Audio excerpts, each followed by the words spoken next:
Hello, Rebecca Zung, divorce attorney here with you again today. And today is Wednesday, which means I'm welcoming you to Wednesday Divorce Wisdom. And today's topic is actually one that's pretty personal to me as well.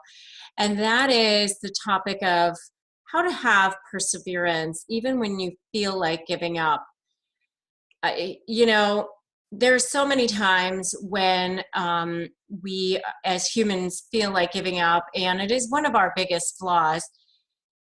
I recently heard somebody say that one of our biggest flaws as humans is that we give up too soon. So how do you know when it's time to keep going? Or how do you know when it's time to give up? For this context, it could apply to you persevering in your marriage. And I have done videos before on when to know when it's time to give up on your actual marriage. But it also could apply to you in divorce. Or, you know what, it could just apply to you personally in life in general. There's so many examples of people who persevered and emerged victorious. I'll just give you a couple of my favorites. Colonel Sanders, who at the age of 62 and only his $105 Social Security check and a decent chicken recipe in his hands, set off to try to sell his recipe to chicken restaurants. He thought, $105 a month, I'm not going to be able to live on this, so let me try to sell this chicken recipe that I think is pretty good. The first person said, yeah, no thanks, and so did the second, and so did the fifth, and so did the 1,000th person. It was the 1,010th person that said, okay, sure, we'll give your chicken recipe a try. Okay, so how many of us would have given up after 5 times or 10 times or even 50 times and thought to ourselves, well, maybe this chicken recipe isn't as good as I think it is? But he kept going. And J.K. Rowling's is another really great story. She was a divorced single mom who was living with her daughter in her car, and she submitted her manuscript for Harry Potter to all of the 12 major publishing houses at the time in 1995. And all of them said no. They slammed the door in her face, and she finally got some little publishing house to publish it eventually. And obviously it became the Harry Potter phenomenon that we have now today. Stephen King was rejected 30 times for Carrie before deciding that it was just complete rubbish, and he just threw the manuscript in the garbage. It was his wife that pulled it out of the trash and encouraged him to keep going. U2, the band, was rejected from several labels. Michael Jordan was cut from his high school basketball team. And what did they all do? They kept going. As many of you know, I was married at 19 the first time. I had 3 kids by the time I was 23. I was divorced by the time I was 29. And it was my divorce that caused me to go to law school. I really wanted to create a better life for my children. I was trying to survive.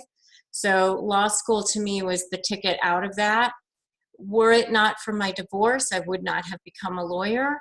Were it not for my divorce, I would not have become one of the top 1% of lawyers in the country. Were it not for my divorce, I wouldn't have written my best-selling divorce book. Were it not for my divorce, I wouldn't be sitting here talking to you today. So my life would be dramatically different if I hadn't gotten divorced. Did I want to quit many times during law school because it was hard? You bet. Did I want to quit when I was a new associate attorney and trying to learn family law and learn all this stuff, and I had no idea what I was doing? Many times. It was brutal. Are there times today that I still think things are hard and I don't want to do them? I think, it's too much. But I keep going anyway, daily. So why do I do that? Because I know that nothing worth having is easy, because I know that I don't grow from being comfortable, because I know that I was born, as we all were, for a reason, that we were meant to help each other during our time here and Earth School. In your divorce, you may be tempted to throw in the towel, just let the other person have what they want, get it over with. Don't.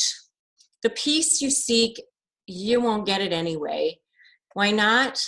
Because you're going to be resentful that the other person got away with whatever you think they got away with.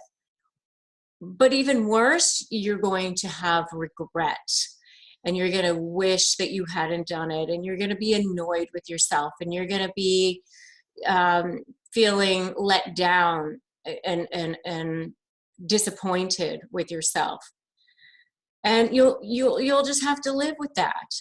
So just hang in there.